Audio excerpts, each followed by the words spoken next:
Welcome to Talking Comics, where we are bagged, boarded, and pre-recorded. Ha ha ha. I'm Ryan. I'm Sean. Blah, blah. Tis the season. Tis the season to be scary. Na na na na na. Blah blah blah. We're dorks. That's the whole reason we do this. Yeah. We're dorks with too much time on our hands. I've got too much time. Oh, okay. Yes, so welcome. What's going on there? I'm just turning up the gain Oh. so I can... You're up, so you're they up can- in your game? so they can hear you. Oh. I can see the comments now. No, turn it back down. You were doing so well, Ryan. I mean, sure, it sounded like you were talking to yourself, but it was all right. I do. All right, welcome. This is our Halloween special, I guess. One of many. We seem to be doing a lot of Halloweens. Well, Halloween's not so much a day as it is a month now. It is. I mean, we talked about it last time. It's become one of the biggest holiday franchises in the U.S. That's my favorite time. And I don't know if you noticed, it only comes around once a year. Got to make the most of it. This episode, actually, I'm delaying, or have delayed by the time this is up. So it is published on Halloween. Did a little, by the time this airs, I will have done a little, hey guys, special update on Tuesday, Halloween, for our Halloween special episode. So I have a themed comic and little back and forth list between Sean and I of movies that we'd like to watch on Halloween. So I'm gonna kick it off with my comic real quick because I don't have a lot of notes on it. I've left it my notes on this pretty sparse because it's really interesting and really good. It is Witch Doctor, which is a part of the Skybound series from Image. Mm-hmm. Really, really good. It definitely captures, so it's kind of an apocalyptic monsters and demons and stuff like that. And the main character, my notes here says, so basically he's Constantine with a PhD. Okay. He's Constantine with a PhD in the occult. It's got a very gritty art style that kind of helps encapsulate and pull you into this. So he's qualified to diagnose Constantine with the cancer that he has. Yes. I just thought about that. Yes. It's got kind of this gritty art style that really shows how the darkness of the world and how grim it is. That it really, showing how dark the world is and how messed up things in it are. Do we know who does the artwork? Off the top of my head, I can't remember. Okay. I'm gonna put up a picture of I have up a picture of the book Okay. on the YouTube version of this, because down the line we're planning on. I'm saying the YouTube version of this podcast because at some point we're gonna have this on non-visual formats as well, like iTunes and SoundCloud and stuff like that. Normal non-video audio only podcasts. So I don't know what any of that is, so I'm just going along for the ride. yeah, just nod your head and say uh-huh. Okay. All right, glad to have you on board. What he said. It takes place in a little made-up town called Arkham, Oregon. That's a real town. I still say that. I'm sticking to it. If not, I'm going to create it. They touch on a lot of different folklore and stuff like that, different monsters. Here's just a couple of them. from what I've seen thus far. You got fairies, you got demons, and there's even a creature from the Black Lagoon. All right, I'm all ears. Universal old school monsters. and much like Constantine, he has all these occult items that assist in his, let's call it a practice, because he's a doctor. Right, okay. He's a witch doctor. And he's got toys. Yeah, he's got Nice. his scalpel, which is a sword that can cut through anything, provided he teaches it how to cut through it. Explain. So, there was this type of fairy. I can't remember the exact type, but the mother fairy would switch out human babies for her babies, so that the humans would raise her baby. Yeah, I was gonna say, people, when you hear the word fairy, and you're like, oh, that's Like, dumb. That what's fairies are fucked up. what's Tinkerbell gonna do to me? Exactly. No, fairies is very underrated. Yes, they are Evil. in most situations. On the there's like many other monsters in cinema, folklore, and books and whatnot. There's a huge variation. You know, you got those fairy godmother types who secretly evil as shit. A contract for your soul evil. Yeah. And then you have, these ones that, like the one I'm talking about, she's replacing, possibly eating and murdering these babies and replacing them with her babies so that humans and other animals will raise them. That is dope. And they have a sick sense of humor about this too. The way to uncloak it so it looks like the normal monster, the way to shake the cloak off is to shake it. Baby shaking? Yeah. Oh, get the fuck out of here. And he Shake and bake. And he- Shake and bake. and he tries to cut the baby with his sword that can cut through anything. It's a monster. Don't give me that look. No, I know. I'm just saying that. I should probably stop calling it a baby. He's trying to kill the baby, the fairy. No, I love it. He's trying to kill the fairy baby, and it doesn't cut through him. And he describes it as hitting a tree with a baseball bat. And Oh, my hands, the tingle. his assistant is like, I thought that thing could cut through anything. It can, but I have to teach it how to first. Okay, I like it. And the way that this little story arc ends is with them finding the mother fairy and killing it. And his assistant like, it didn't work when it didn't work the last time. He's like, I just have to teach it how, and freaking guts the fairy mother. How to be a MFer killer. Mother fairy killer. You mother fairy killer. MFer.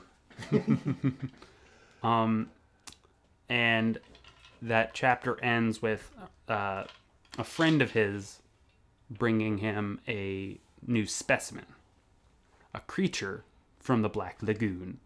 And so these are just chapters 1 and 2 I'm telling you guys about, because I think if you're interested at all in this occult, supernatural stuff like I am in comics and stuff, Buy the book. yeah, get the book.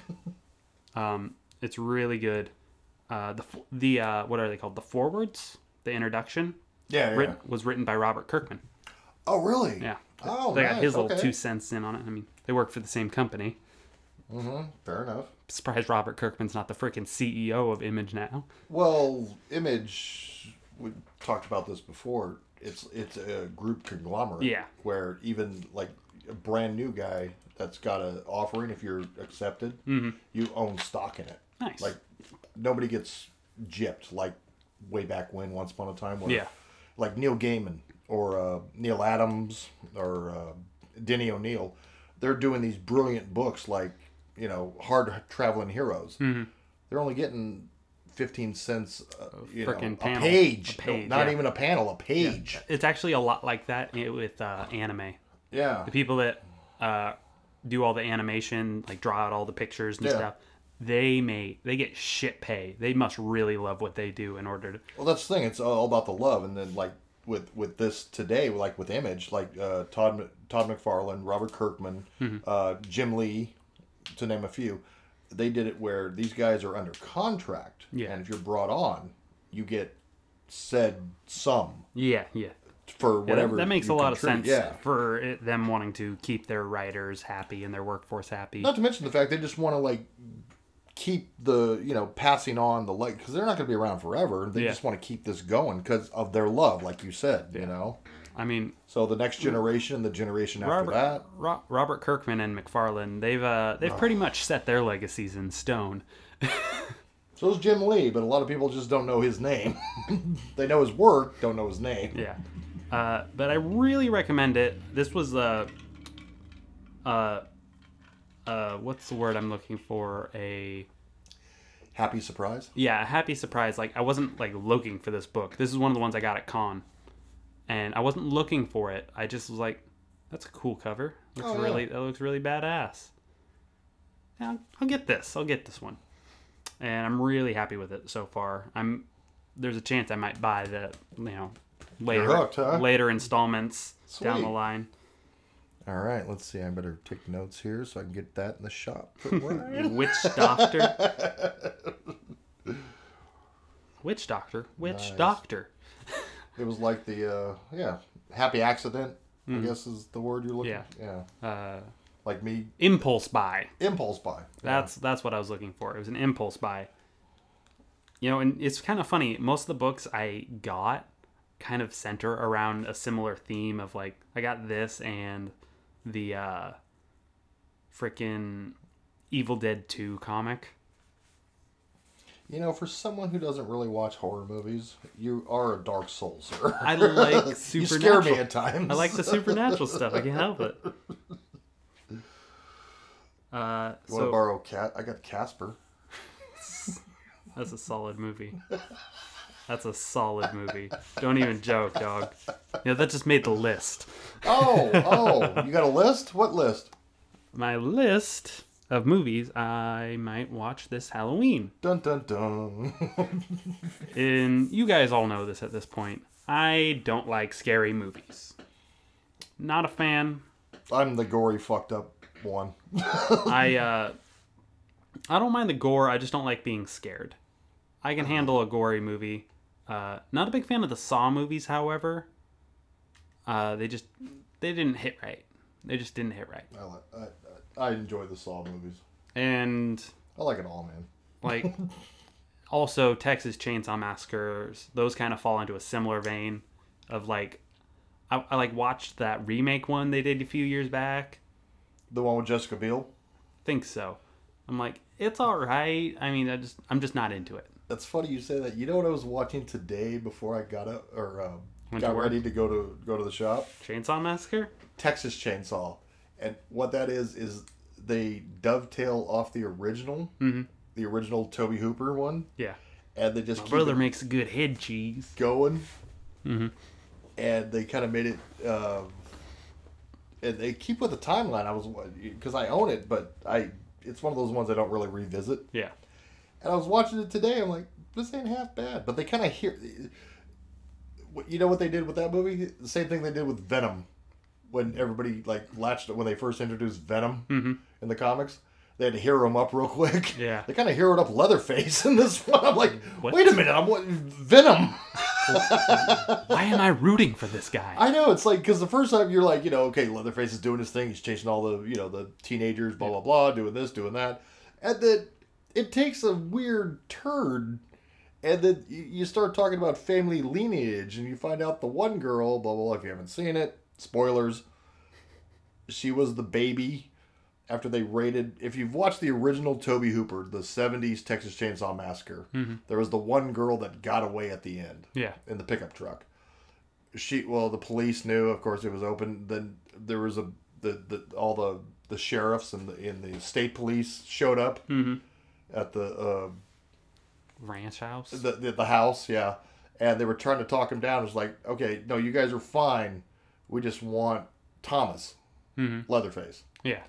And they were right there. It was like, okay, we're going to send him out. But then the lynch mob showed up. And they started just blowing everybody away, shooting. And burning, throwing Molotov cocktails in there and throwing the house down, burning it down and everything. Yeah. Well, of course, Leatherface, they keep him under the house, so nothing's going to happen to him. Mm-hmm. But the one relative with the newborn baby, Yeah. like she's scampering out and she's taking a bullet and everything, and then it's like, and then one of the lynch mob finds her, Yeah. takes the baby, which is fine, and gives it to the wife who can't have kids, Yeah. and they raise the baby and he kills the mom, Mm-hmm. and then I'm sure you can figure out the rest of the story. She grows up, Gets chased by her relative. well, she gets a letter saying that she's inherited this house and this property and everything, and guess who's still under the house? All right. Yeah.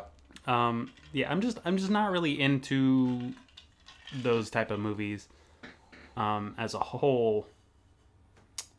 But I do like, certain genres. Like you'll kind of get the gist for my type of movies for this season as I go through Lay it on me. my tiny little list, and I'm gonna have Sean he didn't know this was coming, so he's gonna rattle off a couple from the top of his head. Okay.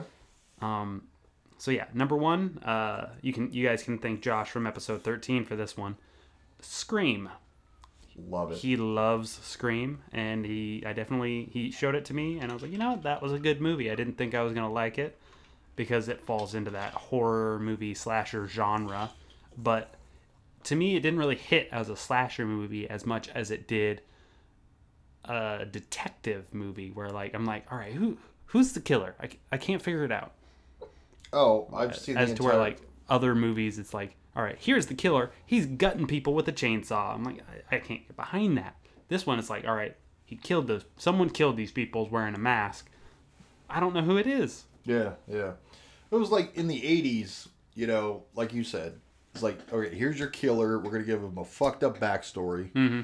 So in a way, he's a victim, but he grew up to be like some sort of mutant or a demon or just just the force of evil. A monster so bad they wouldn't even let him stay in hell. The unstoppable force of evil. And then there's always Survivor Girl. There's a formula to this. Yeah. It's kind of like I tell my wife, she watches her crime dramas and CSI and Law and Order. And so I go, there's a formula. Trust me, I know as a writer for TV, it's the third person they meet every time. Look at it. It's the third person. You watch any of those shows. The third person they meet, that's who did it. Sometimes it's the first, and it's really, really obvious, but they can't find the evidence. Show me a show. It's always the third person. I know this because I've been behind the scenes. She goes, thanks for ruining it for me. Yeah. But Scream was good because it kind of, first of all, it brought back the horror genre. Because it was dead. Yeah. When you're on Nightmare on Elm Street Part 20 and Jason, is doing this and doing that, and you're like, they're making toys of him. They're like, we have run out of ideas for Jason. Let's send him to outer space. I love that one. Jason X. Oh, I love that one. That was a good one. They were running out of ideas when they were like, outer space, Jason, let's do it. Actually, it was I do have the legitimate story with Sean Cunningham wanted to cram one more story in before they merged with New Line Cinema. Yeah.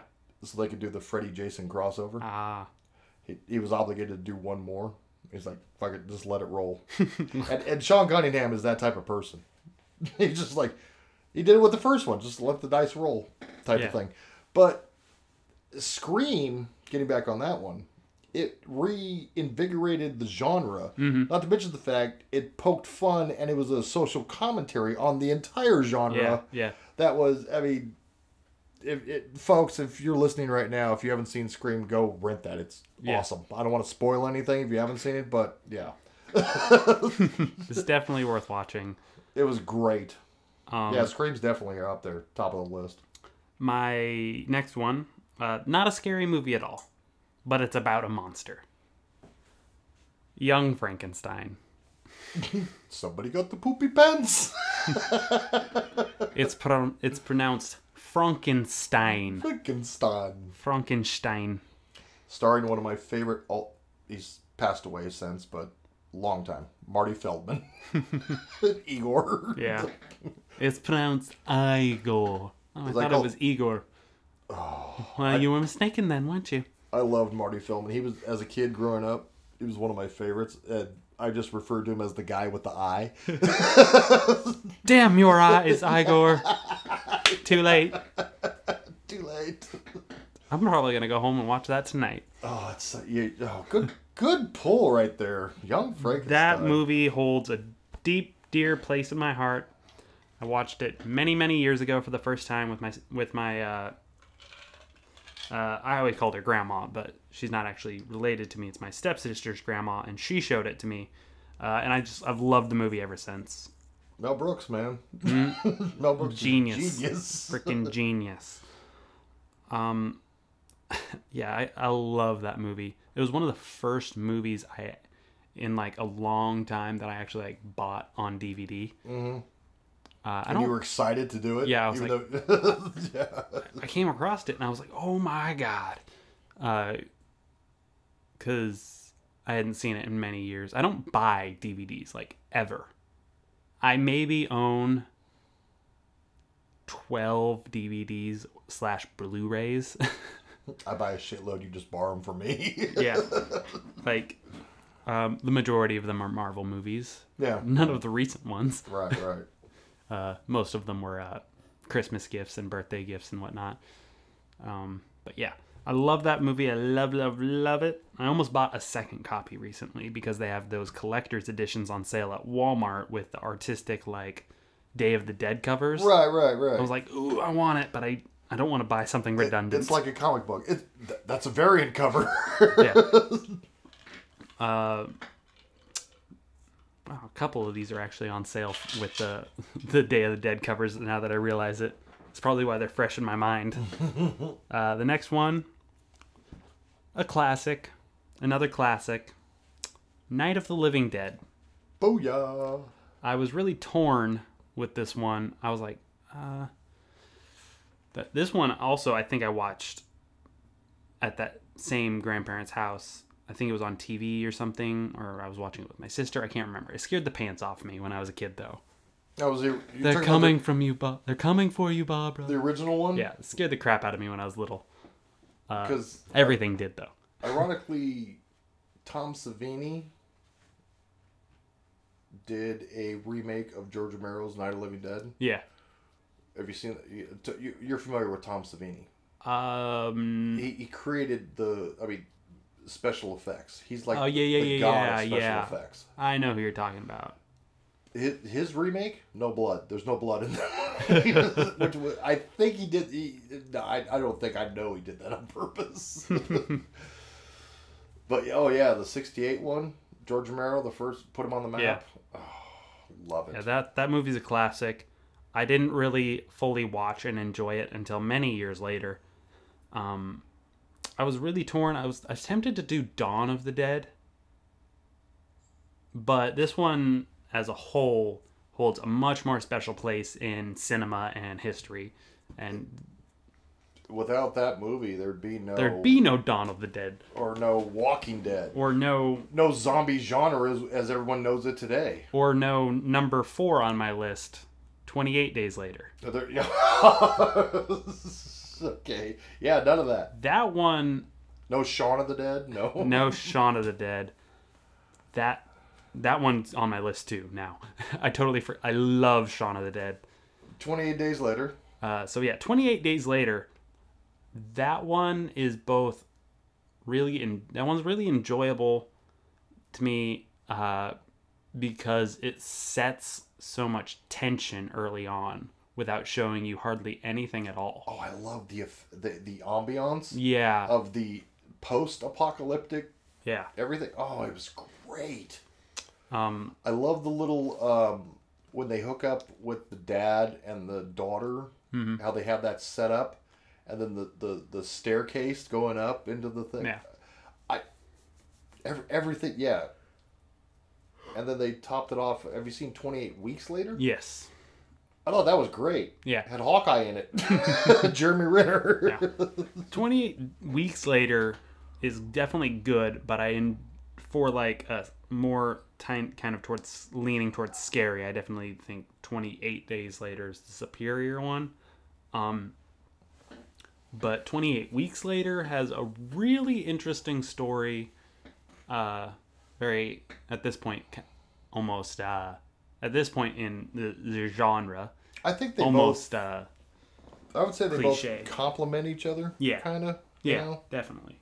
But geez, on a business note, you see how many people produce that movie? Like big names like Clint Eastwood.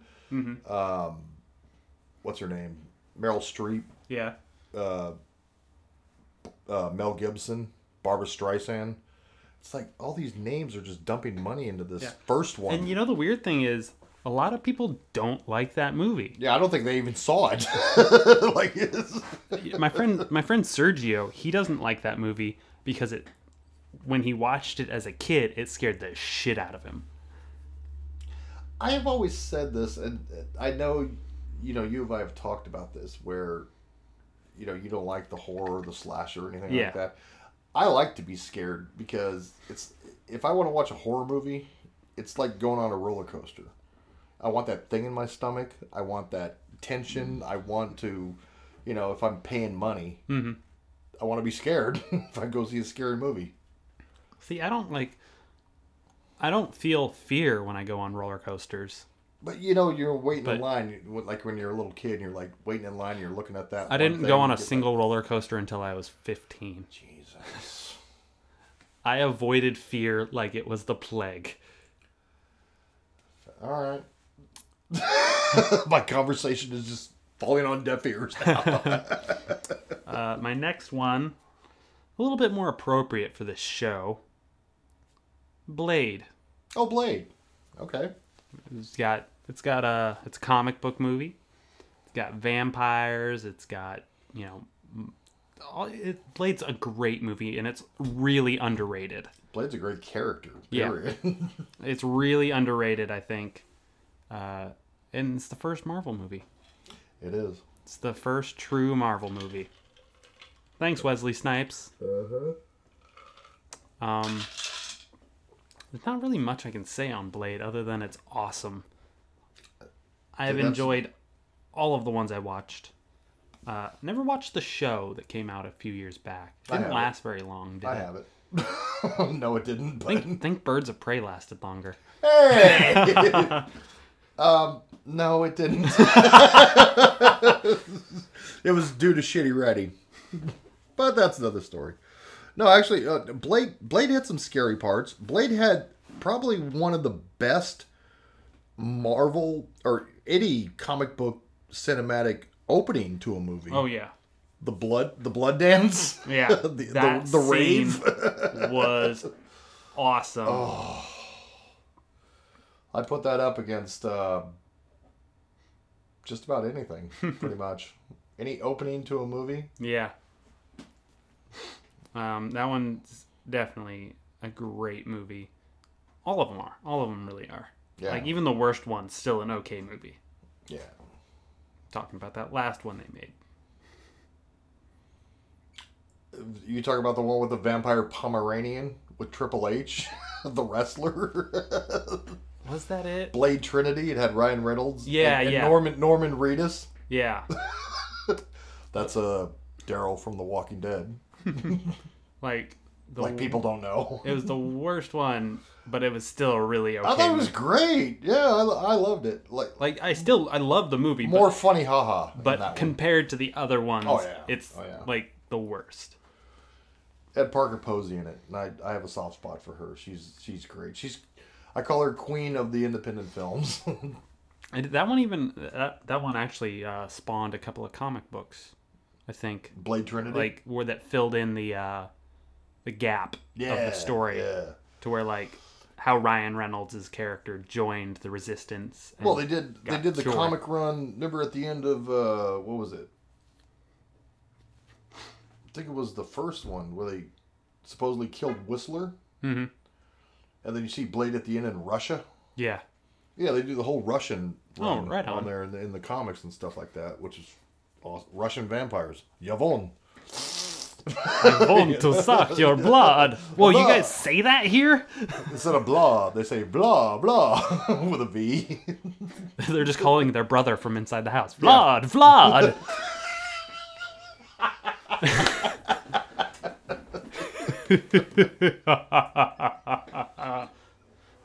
Blah.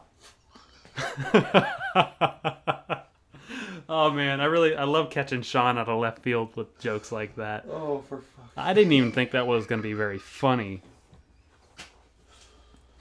Oh my god. All right, give me a minute.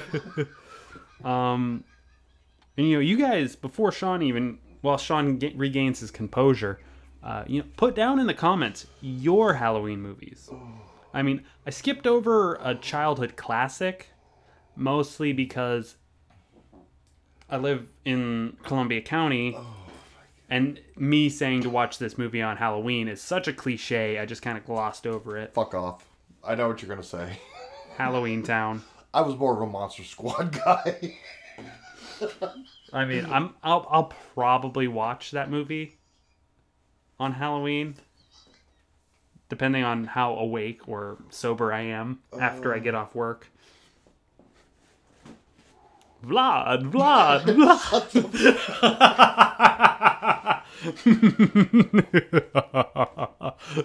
Oh, that just caught me at the right moment. That was awesome. Yeah. Woo, I'm crying over here. Bust that ass. Bust that. Bust that ass. Oh my god. So yeah, those are my, let's just call them my top 5 Halloween movies that I would like to watch this Halloween. Definitely, like, honorable mention, thanks to Sean. This one's back in the old brain. Shaun of the Dead, honorable mention. I'm not going to put it on the list. Digga digga digga digga digga digga. Digga-digga-digga-digga. Digga digga digga. He's so drunk. Yeah, that was a great movie. You've got red on you. Damn it, I did not get that one. Oh, good. Nice callback. You right loyal there. listeners, that Nice was one of the callback. movie quotes from our movie quote challenge. That was a good callback right there. And ironically, Josh was the only one that got that did, right yeah, because I he knew know. it's one of my favorite movies.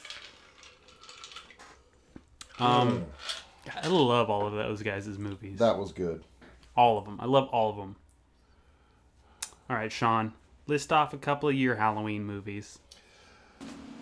All right, the ones that I just watched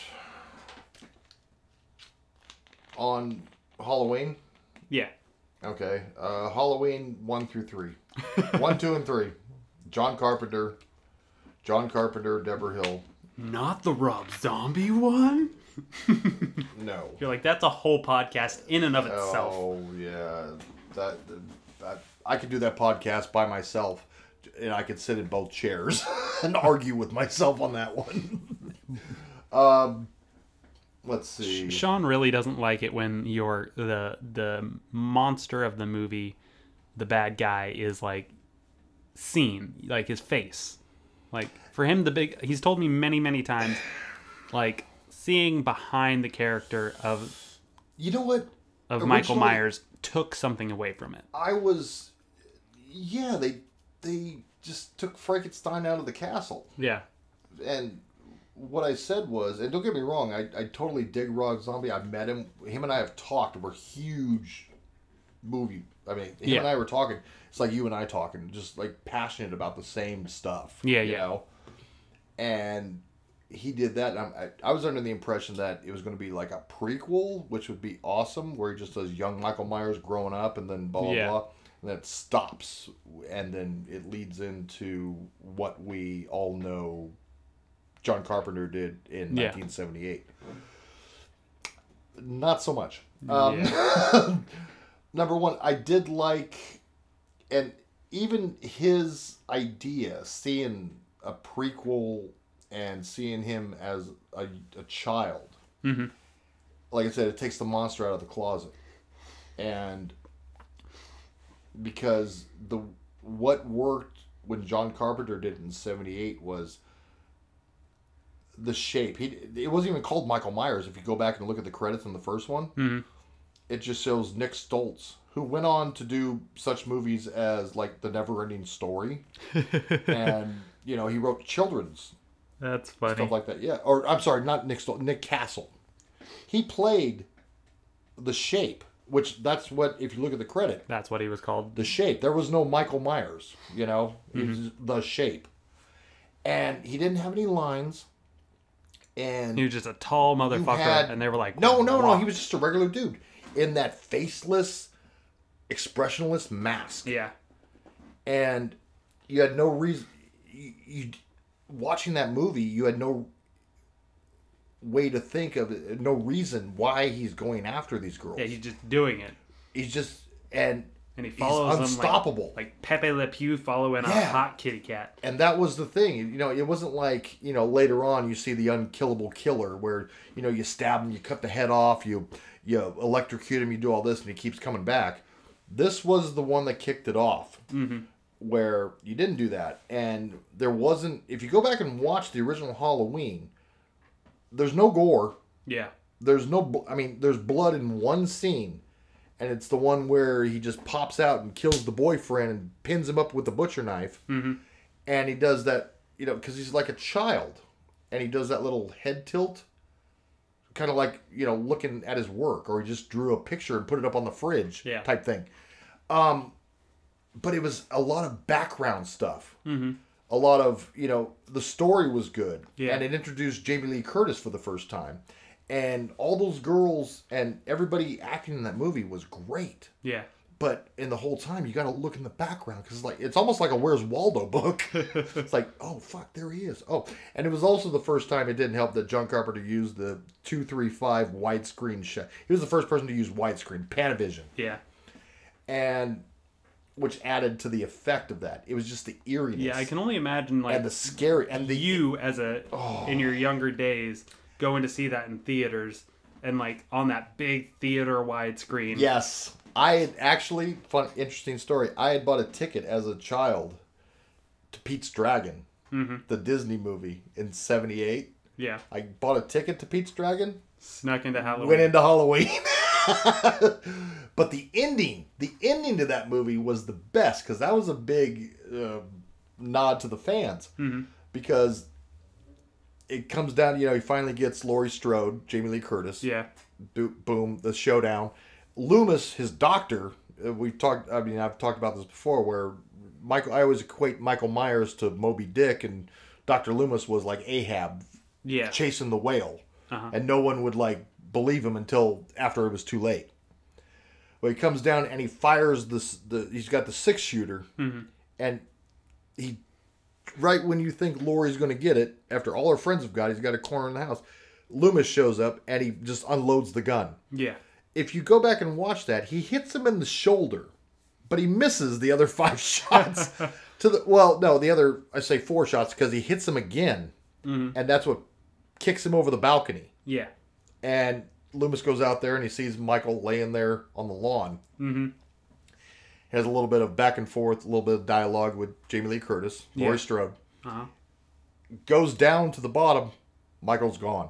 Just some blood on the lawn. Yep. That's how they ended the movie. Which, for the viewers, after watching this movie, you're going home after you've seen the movie, and you're going, oh, that was so fun. That was great. Oh, my God, that was scary. In 1978, that was a big deal. And you're going to put your key in the door as you're going home, and you're like, it's a little John Carpenter going, just making you look over your shoulder because he's still out there. just a little wind. Ooh, creepy fucker. I hate when you do that. But yeah, that was... Dogs start barking at nothing. You're like... It's nothing. I'm not going to die tonight. So yeah, Halloween, definitely, if not one of my favorite movies, top to bottom. Probably one of the perfect movies ever. Whether it be filming, dialogue, just the way it's shot, direction, everything. Halloween, top to bottom, favorite. Let's see, what else do I watch on Halloween? Halloween 2 and 3. I'd say that. All right, so basically you just like you binge watch all the Halloween movies. I do. Well, no, just 1, 2, and 3. I do own the other ones, but they don't. It's one of those things where you watch them, it's like, oh, that was cool, but then you watch them years later, it doesn't really hold like, up. All right. Like, well, you have some books you wanted to talk about as well. I do. I could go real quick. Yeah. I got a couple here. Because I'm looking at the time, and we talked about movies for quite a while. I know when it turned into a real dummies.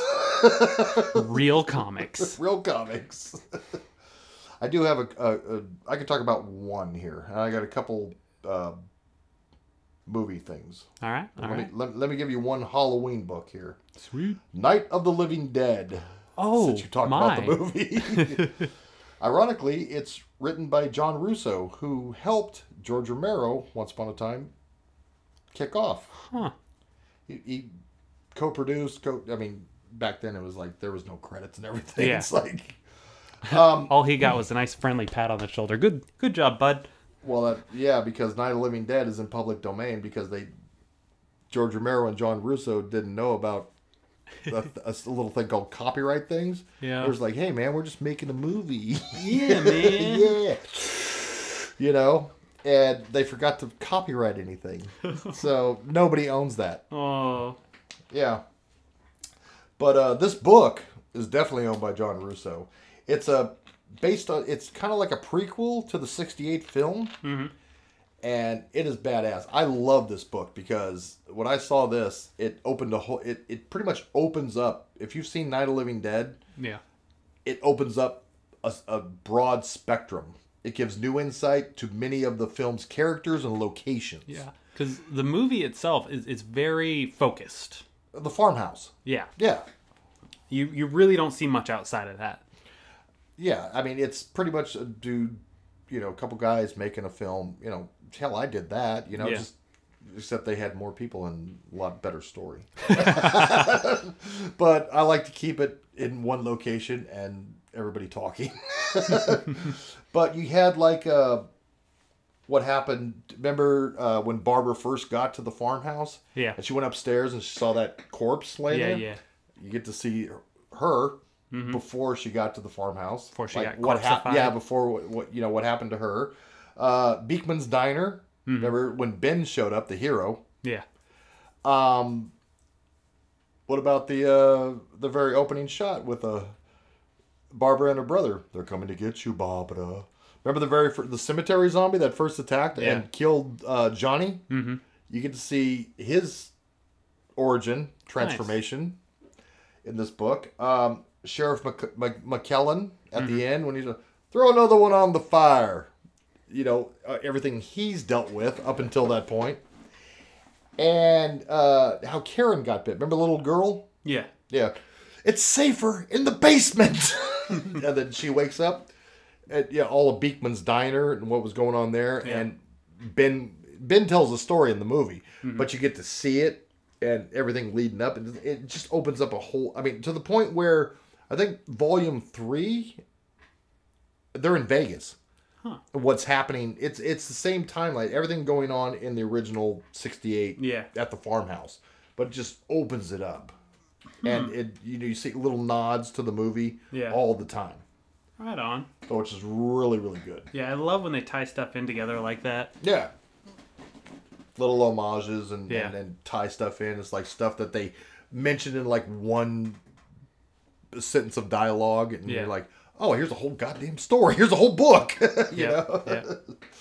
But yeah, I got that. And so that's all we got today. Wanted to keep it short and sweet. And, where are we at? 44 minutes. 44. Don't I know someone that's 44? That's another podcast. We will not speak of this. I think I know someone that claims to be 44 when in fact he's actually 144. Actually, real quick, I do have one more little plug. Yes. Just today, Paul Dini. You know the name. Yeah, the name. Bruce Timm, Paul Dini, Batman the Animated Series. Yeah. He started a Kickstarter for a new book. It's called Boo and Hiss. Boo and Hiss. And it is a messed up book. Okay. Think of the old Tom and Jerry cartoons. Yeah. It's a cat and mouse game, literally and figuratively. Only this time, the cat literally eats the mouse. Yeah. And the mouse comes back as a specter to haunt the cat. Yeah. And that's the series. And there's going to be... what was that side thing that they do on the Itchy and Scratchy on The Simpsons? Oh, yeah. Think about that. Oh, but Lord. Way more messed up. Oh, Lord. If that could be possible. So Paul Dini is done a Kickstarter, and he's looking for that to do this. I'll try and post a link to that in the description. It's called Boo and Hiss. Boo and Hiss. Yeah. So, yeah, right on. That is actually very themed for this podcast. So, if only it, if and when that comes out, I will read it, do a review on it. Hopefully it comes out sometime around next Halloween. Yeah. No, I don't see Paul Dini having a problem with that. He's a genius, man. Oh, yeah. So, yeah, thank you guys. So, please subscribe to our channel. Hit the bell icon so you get notifications every time we upload a video. And while you're at it, share this shit on Facebook, goddammit. Get that subscriber count up, get those views up, grow the channel. You guys got to help us with this. Is that a thing? Yeah, you can share them on Facebook. Oh, I do. Never mind, I do that. You do it all the time, Sean. All the time. I try. Hey, man, I'm here. I'm here, and I'm here. He's here. He's queer. Get used to it. He's here. He's queer. Take it in the rear. So, yeah. Please share the video. It really helps us out a lot to grow the channel. The more people that watch, the more the channel grows, the better the content gets, the more the content gets. I can see a beautiful future where I'm able to upload more than one video a week. Yeah. Doesn't that sound nice? That sounds nice. And he can quit his job and focus more on this, too. Yes. Oh, that's the dream. That's the dream. Yes, evidently my dreams have stooped so low it involves just talking to you in a room for the rest of my life. Or the rest of your life. You know I'm your hero.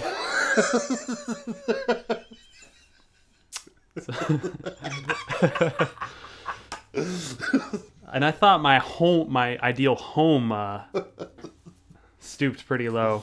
It went from my childhood, me wanting a mansion. Now I'd just be happy if I had a hot tub. See? What do I always say? No expectation, no disappointment. As always. Too high expectations.